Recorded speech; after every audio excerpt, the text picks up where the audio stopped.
અરે આ ધાબલો કેમ ઓઢી રાખ્યો છે તે? અરે બહુ ઠંડી લાગે છે, ખસો તમે. હે, બાર તો 45 ડિગ્રી ટેમ્પરેચર છે ને તને ઠંડી લાગી રહી છે? તમને ખબર છે બાર 45 ડિગ્રી છે? હા, આ જો ને મોબાઈલ માં બધે બતાવે છે. તો એસી કેમ નહીં લગાડતા? અચ્છા, હવે ખબર પડી. આ નાટક બધા એસી માટેના છે. તો કરવા જ પડે ને, એમ ના માનો તો. પણ સીધે સીધું કે ને, તો લગાડી દેતા હોય તો?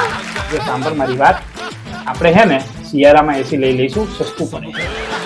3 વર્ષથી કોઠો આ વાત. શિયાળો આવે ને એટલે એમ કે ઉનાળામાં લગાવીશું, અત્યારે ક્યાં જરૂર છે? ઉનાળો આવે ને એટલે કે અત્યારે મોંઘા હોય, શિયાળામાં લગાડીશું. 3 વર્ષથી ગોળ ગોળ ગોળ ગોળ ફેરવો છો.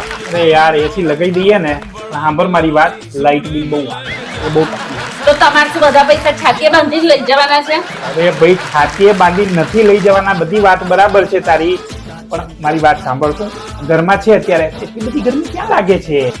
તો તમને નહીં લાગતી હોય ગરમી? અમને લાગે, તમે ઓઢી લો, માંદા આ પડશો. શું કરે છે પણ તું? અરે ઠંડી અરે યાર, ઠંડી લાગે, ગરમી નથી જરાય. અરે. તમે બેસો ને રૂમમાં પંખો બંધ રાખજો, ફ્રીજ નું ઠંડુ પાણી ના પીતા, અને ગુલ્ફી આઈસ્ક્રીમ ગોલો બધું બંધ. એ કેમ કે યાર, ઠંડક આવું છે. ના કરો યાર, એવું બધું ના કરાય. ના ઓઢી રાખો. અને જો એસી ઘરમાં તો આપણે ઠંડક છે. સારું, આપણે એસી લઈ લઈશું, પેલા લગાવાળા નહીં આવે શું કરશું?